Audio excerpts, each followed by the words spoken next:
You're listening to AI PRISM from Seoul Economic Daily. It's Monday, May 18. I'd like to share some thoughts about Careers Edition. Imagine applying for your first post-college corporate job in South Korea and, well, you find out you were passed over for an 80-year-old who's equipped with AI. Like today, we are mapping out this massive structural shift in the Korean job market, specifically for early career professionals.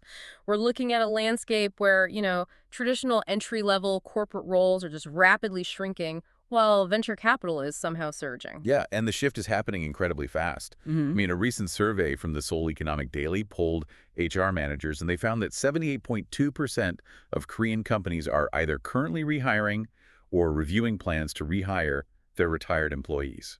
Which is wild. It's almost like a sports team skipping the rookie draft just to re-sign their retired veterans. Because AI has essentially become the rookie's physical body, right? Like handling all the speed and execution. Exactly. So the company just needs the veteran to provide the strategic brain to guide it. Right, and that is the exact dynamic that's upending Gongchae. Oh, right. The traditional recruitment cycles. Yeah, so for those listening who might not be familiar, Gongchae is Korea's twice-yearly open recruitment cycle. It's where massive conglomerates hire these huge batches of new university graduates all at once. It's been the main gateway into the corporate world for decades, really. It has. Yeah. But the survey actually shows nearly 62% of companies have reduced this new graduate hiring. And it's specifically because AI is taking over the routine entry-level tasks those new hires used to do. But what really surprised me here is the salary structure. Like, you'd assume bringing retirees back is just a way to secure cheap labor. Right, like a cost-saving thing. Yeah, but over half of these HR managers are paying these veterans 100% of their pre-retirement salary. Because they aren't paying for raw output anymore. I mean, they are paying for deep domain expertise. Take Tayo Engineering, for example. They're actually pairing 80-year-old engineering mentors with AI tools out in the field. Wow, 80 years old. Yeah. The AI runs the calculations and generates the models, but the veteran validates the safety based on, well, decades of intuition. That makes a lot of sense. And we are seeing a similar shift in Panyo, too. Korea's major tech hub, right? Housing giants like Kakao and Krafton. Exactly. Instead of hiring junior coders to write basic scripts, they are taking experienced, non-developer staff-like product managers or marketers and running massive upskilling programs to teach them how to use AI coding assistants. So they want the veterans' industry knowledge enhanced by AI's efficiency, essentially cutting out the need for a junior intermediary altogether. Precisely. Well, if the massive corporations are bypassing rookies for AI-enhanced veterans, these new grads have to go somewhere, so naturally they're getting pushed toward the startup ecosystem. But I have to ask, is that sector actually funded well enough to absorb this displaced talent? Venture capital is definitely stepping up to the plate here. Okay. In the first quarter of 2026, Korean venture investment reached 3.3 trillion won, which is roughly 2.36 billion US dollars.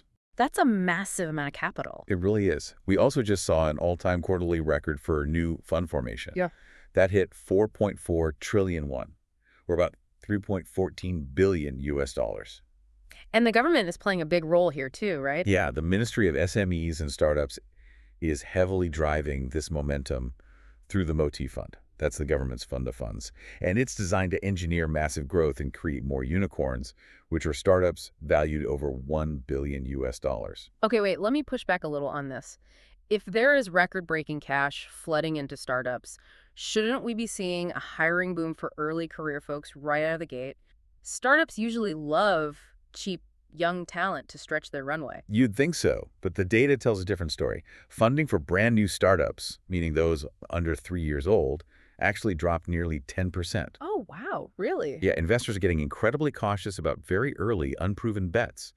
So instead, they are pouring that record capital into safer mid-stage growth companies, particularly in AI-heavy ICT services and biomedical sectors. So for your career search, those mid-stage companies offer much safer entry points. That makes perfect sense. Mid-stage companies already have product market fit, so they actually need to scale a workforce right now. Exactly.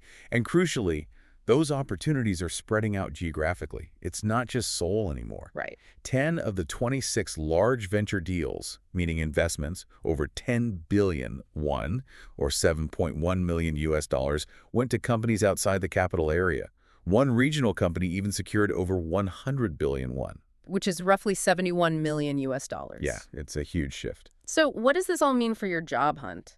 The ultimate takeaway from this deep dive is that academic credentials alone just aren't enough to beat the AI Ricky anymore. You have to build hybrid technical domain expertise to stand out to these mid-stage growth startups. Totally. And looking at the bigger picture, South Korea is simply at the absolute forefront of a global demographic shift.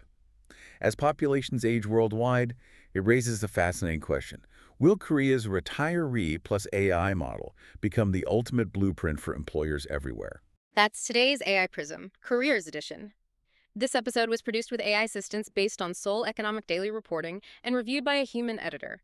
AI PRISM is a Won I4A award-winning series. We'll be back tomorrow. You've been listening to AI PRISM from Seoul Economic Daily.